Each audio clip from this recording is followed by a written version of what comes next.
Bonjour à tous et bienvenue dans cet épisode de DB World. Aujourd'hui, on va parler de plusieurs nouveautés prévues pour 2021. Allez, c'est parti.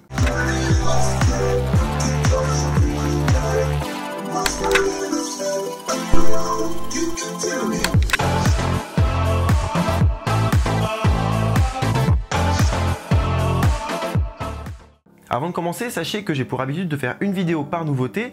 Souvent, c'est courant février-mars. Et donc ça a pour but de vous les annoncer juste avant leur sortie. En général, j'ai les dernières informations, on a déjà beaucoup d'infos et de vidéos, notamment des on-ride, des off-ride. Ici, je vais juste faire un update de plusieurs nouveautés parce que les parcs ont décidé de beaucoup communiquer cette année et surtout très tôt. Donc j'ai décidé d'arranger un petit peu mon calendrier et de faire une vidéo ici où je vous dis les dernières informations un petit peu de chaque attraction et ensuite je ferai donc bien les vidéos par attraction juste avant leur ouverture. Comme à mon habitude, avant de commencer, je vous invite à vous abonner à cette chaîne et pourquoi pas à me suivre sur Instagram, si vous ne saviez pas, j'ai un Instagram et il s'affiche juste ici. Commençons par Plopsaland de Panne. Cette année, en 2021, ils ouvrent un coaster qui a pour nom de projet Time Traveler et c'est une machine de chez Mack, c'est un Extreme Spinning Coaster, donc c'est une machine à sensation, un peu comme Bluefire, mais avec des trains qui vont tourner sur eux-mêmes, qui vont spinner sur eux-mêmes. Donc voilà, il en existe un autre aux États-Unis, je crois que c'est à Silver Dollar City, et il se nomme lui Time Traveler, donc c'est pour ça que je pense qu'il y a un lien entre les deux, notamment parce que c'est les deux seules machines qui existent comme ça. Et donc ils ont pris ce nom de projet, donc la machine a l'air pas mal, ça fait longtemps qu'on a des plans dessus, on a eu pas mal sur internet, et là ils viennent de finir le parcours, donc le coaster est terminé, il n'y a pas encore de tests qui ont été effectués dessus, au moment où je tourne cette vidéo, mais en tout cas voilà, le parcours est terminé, et l'attraction est montée, maintenant il va falloir faire donc tous les décors, faire les tests, et surtout s'assurer que la machine fonctionne bien, faire les tests, non pas que les trains qui vont tourner sur circuit, mais tous les tests de sécurité, les tests de fiabilité, etc. Donc ça va prendre du temps et c'est pour ça que c'est bien, ils sont en avance. À la sortie de 2020, ils ont déjà fini leur machine, en tout cas le parcours, le layout, et ils vont pouvoir donc prendre tout le début de l'année, les 4-5 mois avant l'ouverture, pour justement faire tous ces tests. Donc c'est de bon augure, c'est une attraction qui, à mon sens, j'attends de la faire, déjà parce que sur le papier on peut pas trop se projeter, et aussi parce que c'est pas le type d'attraction qui va forcément me booster moi, dans le sens où c'est pas des très grosses sensations, le fait que le wagon tourne quand même doucement, parce que ça va quand même vite, donc faut pas que le wagon se mette aussi lui-même à tourner pleine vitesse. Donc voilà, il y a pas mal de petites choses, on verra le moment venu, mais c'est une machine qui est assez douce, normalement, un peu comme Bluefire, c'est très fluide, très doux, donc moi j'avoue que j'attends pas un truc ultra sensationnel, mais je pense que Mack peut nous surprendre, et surtout le coaster est posé en plein milieu du parc, donc rien qu'au niveau visuel ça va être impressionnant. J'ai peur que ça dénote aussi un peu, ça dénature un petit peu la zone du lac.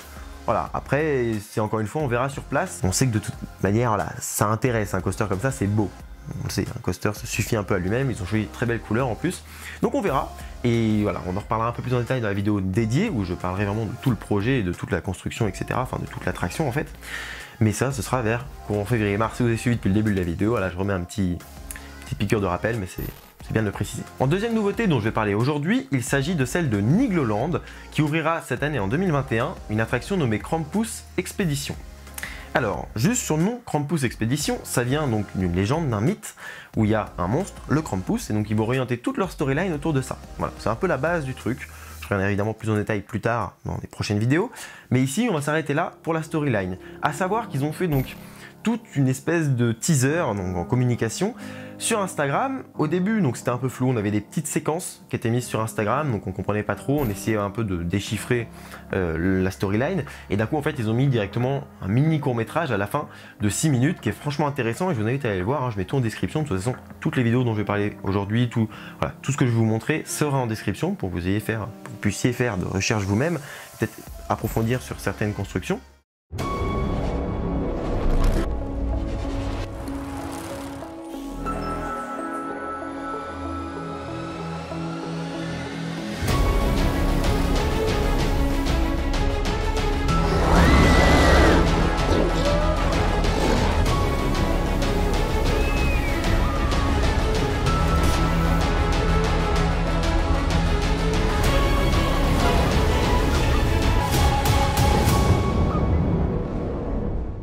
Voilà, ils ont fait une petite bande-annonce, donc très bon point au niveau de la communication, c'est franchement sympa. Krampus Expedition est une attraction de type water coaster, ça veut dire qu'il va mêler une partie aquatique à une partie montagne russe. Le constructeur c'est Mack Rides, et donc c'est une attraction qu'ils ont l'habitude de faire, à la différence qu'ils ont cette fois-ci fait un update des rails, c'est-à-dire qu'ils ont changé les rails. Je m'explique. Cette attraction sera du même type que Poséidon à Europa Park pour ceux qui l'ont fait. A savoir que Poséidon fait très mal, il a super mal vieilli, les bateaux, véhicules étant super lourds dans les virages, ça a en fait tiré un peu le rail, déformé un peu tout, et donc il fait énormément de bruit et il se balade un peu en fait sur le rail et donc vous allez prendre des chocs. C'est franchement pas agréable, c'est pas non plus désastreux, l'attraction se fait, mais c'est vrai que c'est pas agréable. Pour pallier à ça, MacRides a imaginé prendre les rails de Poséidon, donc des rails hyper larges, hyper gros, et y ajouter en fait leur rail tritube en dessous, le même rail tout simplement qu'Alpina Blitz. Donc il y aura un rail d'Alpina Blitz mis sous un rail de Poséidon. Et ça donne Krampus Expedition, ça donne ces nouveaux rails là. Alors il va être encore plus massif, moi c'est ce que j'aime beaucoup sur ces machines là, c'est que c'est massif, c'est que ça en impose, donc ça impressionne. Et puis surtout ça va permettre que dans le temps ça vieillisse beaucoup mieux et que les vibrations soient moindres, voire quasiment nulles. Et ça c'est une très bonne nouvelle. Voilà. Donc je comprends tout à fait le choix de Nigloland dans cette idée là. Je le comprends d'autant plus que c'est une attraction familiale, même si elle sera à sensation, hein, c'est indéniable et quand même des belles formes. C'est vrai que comparé à Alpina Blitz, ça sera un petit peu en dessous et c'est voulu. C'est pour que toute la famille puisse le faire et que ce soit aussi voilà, un pied d'entrée, voilà, un premier pas dans les sensations pour la famille et peut-être pour se tester dans la journée, voir si on tolère ça, on peut aller ensuite sur Alpina Blitz. Donc c'est très bien. De plus, c'est un water coaster pour les chaudes journées d'été, c'est parfait, ça va rafraîchir. Puis Nigloland n'en avait pas. Et c'est vrai qu'en France, ça manque cruellement ce genre d'attraction également. Donc ça, pour l'instant, que des points positifs. C'est vrai que il y a, à la différence de Poséidon, qu'une seule drop, une vraie drop et qu'un seul lift. Voilà, elle est un peu plus petite que Poséidon, mais enfin de toute manière, des coasters, il y en a des plus grands, des plus petits, c'est normal. Moi je suis déjà très content que Nigloland ait investi là-dedans. Ils auraient pu faire un truc 10 fois plus grand comme un truc 10 fois plus petit. Ah là, ils ont choisi cette taille-là, c'est normal. Enfin, on va pas discuter là-dessus. Donc c'est pas trop petit, surtout qu'il y a une partie aquatique qui est quand même grande. Ça voilà, je trouve que l'intérêt est déjà totalement là et que c'est normal de leur part d'avoir fait ça. Je le précise parce que j'ai eu pas mal de retours à ce niveau-là, où les gens disaient oui c'est un petit peu court, etc. Mais c'est très visuel. C'est-à-dire que Krampus Expedition ayant des rails très grands et des courbes très allongées, il paraît petit en fait. Parce que sur une photo, on n'a pas vraiment l'échelle, donc on va dire mais le parcours est assez simple, il est petit. Oui mais dans les faits il est très long, parce que les rails sont une très grande longueur, très large, etc. Donc il y a aussi ce côté visuel, et de toute manière pour apprécier un coaster qui soit long ou non, bah, il faut être dedans. C'est tout simple. Et moi je pense qu'ils ont choisi la bonne taille, surtout que c'est un souci de place aussi, parce qu'ils ont dû le faire passer au-dessus des parkings de l'hôtel, l'imbriquer entre Schlitz Express je crois et Alpina Blitz, enfin vraiment l'espace n'est pas grand et c'est très bien parce que du coup ils peuvent exploiter cet espace là, alors que s'ils avaient voulu faire un coaster plus grand, bah, ils n'auraient pas pu.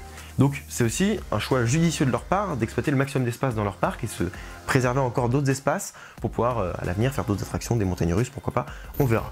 Mais ça c'est très bien, donc encore une fois c'est accessible à toute la famille, une bonne partie hein, je crois, je sais pas encore la hauteur, j'ai plus la taille en tête, mais voilà il y a quand même une hauteur minimum, hein, ça c'est normal. Mais il y a une partie aquatique conséquente et surtout une storyline conséquente. On l'a vu dans un live qu'ils ont fait sur Facebook avec donc Rodolphe Gélis, le directeur du parc, qui nous fait visiter un peu le chantier où il en est. Donc à savoir que le parcours est terminé également, le parcours au niveau des rails, pas le parcours aquatique, hein, ils sont encore en train de faire les canaux. Et c'est vrai que on visite tout ça avec donc Rodolphe Gélis, c'est une très bonne chose, c'est une très bonne idée qu'ils ont eu au niveau communication de faire ça. C'est vrai que ça touche pas forcément les gens qui sont pas fans, parce que c'est une visite de chantier. Mais à la fois, ça peut encore une fois intéresser certaines personnes qui pensaient pas forcément s'intéresser à ça, les gens qui habitent pas très loin et qui veulent se renseigner. Et puis nous, les coasters enthousiastes, on est très contents d'avoir autant d'infos et d'avoir autant de retours sur une attraction. On peut vraiment suivre la construction, suivre le chantier, et ça c'est hyper appréciable et je les en remercie. Et donc, on apprend dans cette vidéo qu'il y a une storyline, donc encore une fois avec Krampus, et surtout qu'il y a une file d'attente qui est très bien pensée pour raconte une histoire qui n'est pas de gros parcs à bœufs, donc des gros endroits où on va être tous serrés et pas bouger et ne rien voir en fait, être là à attendre un peu comme des cons. Hein. Et ben là non, on aura vraiment une histoire, on passera de salle en salle, on aura une partie où on sera dehors à côté des bateaux, donc à côté des canaux qui font une espèce de demi-tour, donc on aura cette interaction avec l'attraction, on pourra la voir également et une fois dedans, donc on aura une thématisation dans la file d'attente. Et ça, c'est très important. Personnellement, et c'est peut-être un peu... Voilà, c'est pas coaster enthousiaste de dire ça, mais je préfère une attraction un peu plus petite, avec une storyline et une bonne théma, plutôt qu'une attraction plus grande avec aucune théma. Même si, dans les faits, j'adore les énormes attractions et je m'en fiche un peu de la théma tant qu'il y a des sensations, en fait, pour que ça plaise à la famille et même pour que ça plaise tout simplement quand on se promène dans un parc, il faut qu'il y ait de la théma. Et ça, ce parc-là l'a compris, et même tous les parcs l'ont compris maintenant, il faut de la théma pour que ce soit plus appréciable. Ils en ont fait et ils vont en mettre en tout cas sur Krampus. Il y a aussi donc cette statue de Krampus qui a été dévoilée dans un concept art, et je répète que c'est un concept art que je vous affiche ici parce que beaucoup ont crié au scandale, ouais mais ça ressemblera jamais à ça. Bah non, c'est un concept art en fait. Donc c'est un dessin, c'est une idée, c'est une imagination, c'est une extrapolation de ce qu'on voudrait que ce soit, mais ce n'est pas ça qu'on va avoir. Enfin, Nigloland ne va pas construire des montagnes dans leur parc, ce n'est pas possible techniquement. Donc, je le précise, ça peut paraître con, moi quand j'ai vu le concept art, je vois, c'est cool. Ils ont de l'ambition, ils ont envie de donner ce côté un peu, attirant à l'œil, une bonne com, etc. Et non, d'autres ont vu, ah mais ils feront jamais ça. Bah oui, ils feront jamais ça, c'est un concept art, c'est le but. Voilà, chaque fois qu'il y a un concept art, en général, des parcs s'en rapprochent plus ou moins, des parcs demandent des concept art plus ou moins réalistes. Ici, non, ils ont pris le parti de ne pas mettre un concept art réaliste, et c'est normal, et je trouve que c'est bien, ça fait une bonne pub sur les affiches, etc. Faut que ça en jette en fait. On s'en fiche que ce soit réaliste ou non, faut que ça en jette sur les concept art, on parle bien sur les concept art. Donc ensuite, cette statue qui est présente ici est présente sur l'attraction, et donc je crois que c'est au niveau de la drop, il y a cette structure là, et on a eu les premières images, bon un peu dégueulasses, prises de loin, mais voilà, on peut voir un petit peu à quoi ça va ressembler, et moi je suis plutôt satisfait, hein, voilà, on va attendre une fois qu'on sera dedans, voir un peu comment on est face à cette bête, mais c'est vrai que sur le papier je suis très content parce qu'ils ont mis une thématisation sur l'attraction qui va habiller l'attraction, qui va être belle, qui va être vue de l'extérieur, etc. Mais encore une fois, des gens ont gueulé parce que oui, bah ça représente pas le concept art qui était plus imposant. Oui, bah le concept art, encore une fois, ils ont créé des montagnes dessus, ça n'est pas possible. Donc voilà, je remets un peu ça en lumière parce que voilà, beaucoup sont montés au créneau sur ça, alors qu'à mon sens, il n'y a pas lieu d'être, déjà parce qu'on l'a pas vu en vrai, et surtout, parce qu'ils font la théma, qu'on respecte un peu ça et qu'on attende déjà la fin pour pouvoir juger si la théma nous plaît ou non. Et surtout, le commun des mortels s'en foutra que l'affiche soit et cette tête-là, et que derrière ils aient leur attraction avec donc la thématisation finale. Ils sont très contents, quoi qu'il arrive, si la thématisation leur plaît, ils seront très contents, ils auront que faire de ce concept art. Comme moi, j'ai un peu que faire de ce concept art. Donc j'attends un peu de voir, mais voilà, pour moi, concept art, les premières images, etc., c'est de bon augure, ça annonce du bon pour la suite, même pour cette attraction. A noter, dernier point sur cette attraction, qu'il y aura normalement un débit plutôt suffisant, voire très suffisant, parce que voilà, Rodolphe, dans son live, annonce qu'on marchera, enfin, on ne sera pas non plus ultra statique dans la file d'attente, c'est-à-dire qu'on ne va pas attendre 5 minutes sans bouger, avancer 10 mètres, s'arrêter 5 minutes. Là, vu que c'est un embarquement qui va être assez rapide avec beaucoup de bateaux, normalement, voilà, ça va arriver à faire une file d'attente où on va marcher tout doucement, et je pense que c'est encore une fois beaucoup plus appréciable dans un parc de faire ça, hein. On voit ça souvent à Europa Park, tout simplement. À Europa Park, on n'est jamais à l'arrêt en fait dans la file d'attente. Quand il y a du monde, ils font tourner tellement de trains qu'en fait on avance toujours un petit peu. Et franchement, ça change tout, ça fait beaucoup moins d'attente. On a vraiment beaucoup moins l'impression d'attendre. Donc voilà, c'est tout pour Krampus. Il y avait un gros dossier dessus parce que je n'avais jamais parlé, parce que c'est pas très loin, qu'on va forcément y aller, que moi cette attraction me botte et que ça a fait beaucoup parler dernièrement. Donc j'avais besoin un petit peu de revenir dessus. Avant que je parle de l'attraction que vous attendez tous, sachez que j'ai fait une vidéo sur le SFC du parc du Bocas, donc le Suspended Family Coaster, qui ouvrira également en 2021. Et je vous invite à aller la voir si vous ne l'avez pas vu, c'est pour ça que je ne vais pas en parler plus ici. Et tous les détails sont dans la vidéo. Là pour le coup j'ai fait une visite de chantier, etc. Donc il a vraiment sa vidéo dédiée. Et à mon sens c'est intéressant, je vrai que j'ai pas mal kiffé faire cette vidéo. Donc je vous la partage ici si vous ne l'avez pas encore vue. Parlons à présent de la nouveauté 2021, la plus attendue d'Europe. Il s'agit du Mega Coaster de chez Walibi Belgium. C'est une attraction construite par Intamin et elle est terminée. Alors bon, vous le savez sûrement déjà, ça fait quand même longtemps que le parcours est entièrement bouclé. C'est d'ailleurs le chantier à l'heure actuelle le plus avancé sur toutes les nouveautés 2021, en tout cas de ce que j'ai pu voir. Et ça c'est très bien, surtout que c'est l'une des plus attendues, voire la plus attendue. Donc on est content, ils auront bien le temps de faire des tests dessus. Tests, parlons-en. Le layout étant terminé, ils ont amené des trains qui sont magnifiques. Si vous ne les avez pas vus, je vous affiche juste ici. Ils sont superbes. Voilà, ils sont un petit côté un peu à la Taron, donc très différent dans la théma, mais en tout cas c'est les mêmes trains, les mêmes types de trains. Donc ça on est très content, hein. Si vous avez fait Taron, vous savez, moi j'aime bien ces wagons-là, c'est je pense les trains qui me plaisent le plus, tout constructeur confondu. Non pas parce que c'est forcément les plus confortables, mais je sais pas, ils ont ce côté un peu puissant sur une bonne machine. On sent que voilà, on se sent bien dessus, on sent bien la puissance de toute l'attraction. Et ça, voilà, pour à mon sens, c'est un point positif. En plus, donc la théma là a été faite super bien. Les wagons sont magnifiques. Et j'ai hâte de les voir en vrai parce que bon, j'ai eu l'occasion de voir l'attraction en vrai en termes de juste structurellement. Je vous ai fait une vidéo d'ailleurs dessus où on voit à la fin tous les plans que j'ai fait. Et c'est vrai que rien que ça impressionne tellement. Alors avec un train dessus et même nous dans le train, ce sera fabuleux. A noter que donc les tests, ils ont commencé. On a déjà eu des vidéos, donc d'abord une vidéo donc, de passionnés qui sont allés filmer les tests, et ensuite une vidéo de Walibi Belgium d'une trentaine de secondes, je crois, qui montre voilà, les moments presque les plus intéressants de l'attraction, même s'il manque toute la partie finale avec les petits bunny hops, toutes les petits airtime à la fin. Ça, on verra donc plus tard, s'ils en publient d'autres, ou alors même quand l'attraction ouvrira.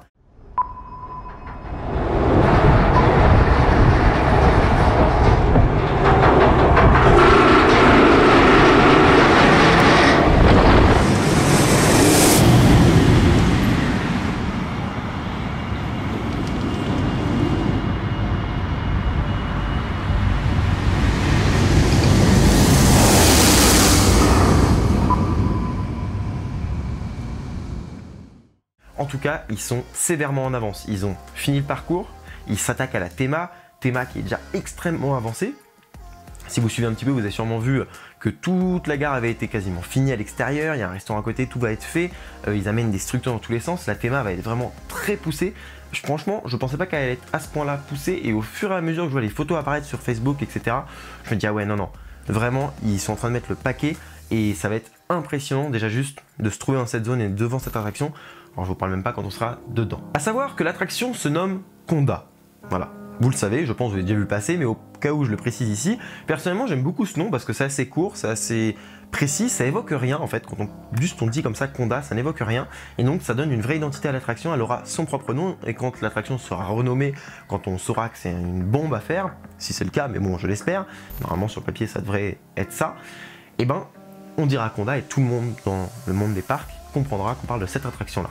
Et ça c'est super bien d'avoir une vraie identité, d'un vrai, voilà, une vraie patte, son nom à lui. Alors chaque attraction a son nom, son propre nom, mais c'est vrai qu'on a eu une tripotée de Nitro, de Goliath, de choses comme ça qui sont sorties, et c'est vrai que du coup chaque attraction n'a pas forcément sa propre identité. Par exemple quand on dit Taron, c'est Taron. Dans le monde entier, si on dit Taron ou Taron, selon les langues on va dire, et c'est un débat assez long ça d'ailleurs, mais quand on dit Taron ou Taron, et ben tout le monde voit de quoi on parle. Et ben pour Conda ce sera pareil, et c'est vrai que ça c'est voilà, c'est un détail, mais je trouve ça plutôt bien choisi de leur part. A savoir que donc ce nom a été révélé dans une vidéo promotionnelle, vidéo de communication. La légende raconte qu'une terrible créature est apparue il y a plus de 5000 ans. Un monstre issu des entrailles de la terre et semant la terreur parmi les tribus indigènes. Serait-il de retour? Conda, saison 2021. C'est une vidéo qui raconte le début de la storyline de Conda. Donc ça explique le nom, et d'ailleurs dans la vidéo ils disent Conda. Bon, voilà, on va dire Conda, mais sachez que je pense que la prononciation aussi ça va être comme Taron, il va y avoir deux prononciations différentes. En tout cas, cette attraction voilà, a une thématisation, comme je vous ai dit, qui va être très poussée, mais surtout une storyline, donc une histoire. L'histoire, c'est que Conda, il y a 5000 ans, c'était une bestiole qui détruisait, donc un monstre qui détruisait les tribus indigènes, etc. Et que cette bestiole est de retour, et que du coup, bah, c'est la storyline de l'attraction. Voilà. Ça reste un truc classique, voilà, une bestiole, tout ça, un monstre, mais ça laisse une ouverture énorme en termes de thématisation. Et ça c'est ultra appréciable et c'est vraiment cool. J'ai hâte de voir parce qu'on a quand même quelques images un peu de la gare à l'extérieur, etc. Mais quand on sera dedans, dans la file d'attente, mais je pense que ce sera génial. Et j'ai hâte d'y être, voilà, sentir cette ambiance, avoir donc la musique de la zone, enfin, en tout cas de l'attraction, en tout cas voilà, déjà on a un peu de musique un peu tribal dans le spot publicitaire, donc c'est déjà voilà, un petit avant-goût de ce qu'on aura peut-être dans la file d'attente. Il va y avoir toute cette chose-là, toute cette ambiance qui va monter, et plus on va avancer, plus on va arriver vers la gare, on va monter dans le train, et on va faire l'attraction. Et je pense que vous comme moi, la première fois qu'on va poser notre cul sur ces sièges et qu'on va faire cette attraction, on sera comme des dingues. Moi personnellement je l'ai fait, par exemple pour Taron, j'avais une hype assez folle, bon même si ça faisait longtemps qu'elle était là l'attraction, mais j'étais très content. Et en fait je pensais que à force de faire des attractions, ça allait se perdre, cette hype, me dire voilà oui c'est une énième nouvelle attraction, et en fait pas du tout. Quand j'ai fait EGF cette année, alors que c'était juste comme ça, l'attraction ça fait des années qu'elle existe, ça fait 15 ans qu'elle est là, même plus, mais voilà, m'asseoir dedans et faire l'attraction, ça a été un truc de fou, juste au niveau sensation avant de monter dedans, de par sa réputation, etc. Là, c'est une attraction qui, avant même d'ouvrir, a une réputation de fou, parce que déjà la drop, c'est à peu près la même que EGF, donc Expédition de GeForce, quand même déjà pas mal. L'attraction, donc c'est une nouvelle machine de chez Intamin avec visiblement des airtime, un airtime flottant au début qu'on peut voir un petit peu sur leur ride. Bon là j'interprète beaucoup parce qu'évidemment on peut pas se rendre compte tant qu'on n'est pas dedans, mais voilà, j'essaie d'un petit peu d'interpréter quand même.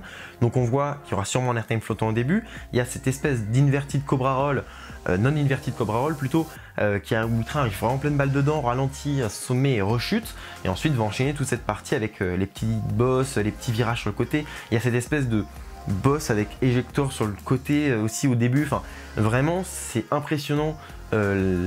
Au niveau du layout du parcours, ça ressemble un peu à rien, et c'est vrai que c'est bien parce qu'en plus ça colle avec donc Walibi Belgium, ça colle avec cette attraction, avec ce parc qui a donc une histoire un peu chelou, qui a toujours eu des attractions bizarres.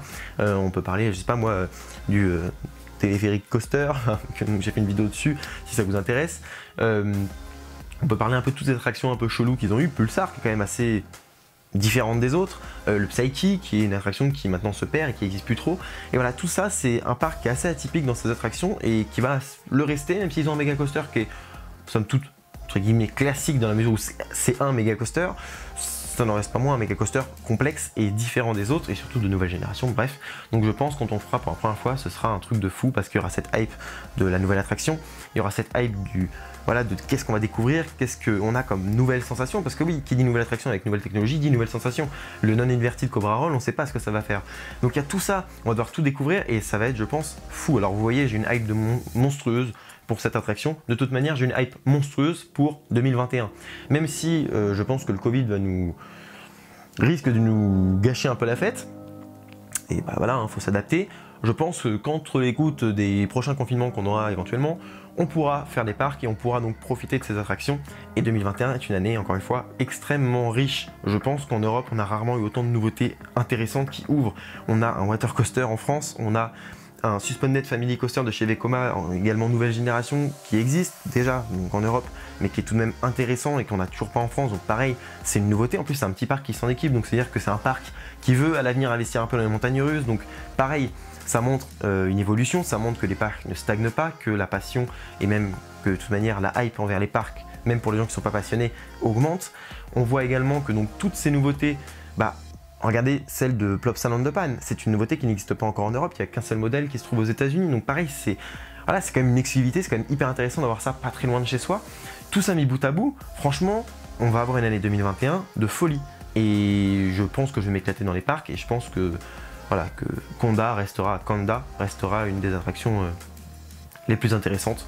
Mais encore une fois, on verra tout ça en faisant chaque attraction. Et ne vous inquiétez pas, il y aura une vidéo pour chacune. Et de toute manière, même si je dis qu'une est peut-être un peu plus intéressante qu'une autre, quoi qu'il arrive, les 4 dont je vous ai parlé aujourd'hui sont 4 attractions qui, à mon sens, m'intéressent tous pour une raison différente.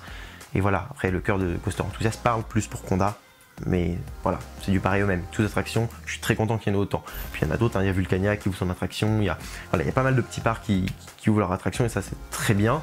De toute manière, encore une fois, chaque attraction aura sa vidéo le moment venu.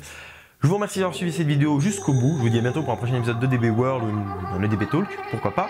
D'ici là, soyez enthousiastes, salut!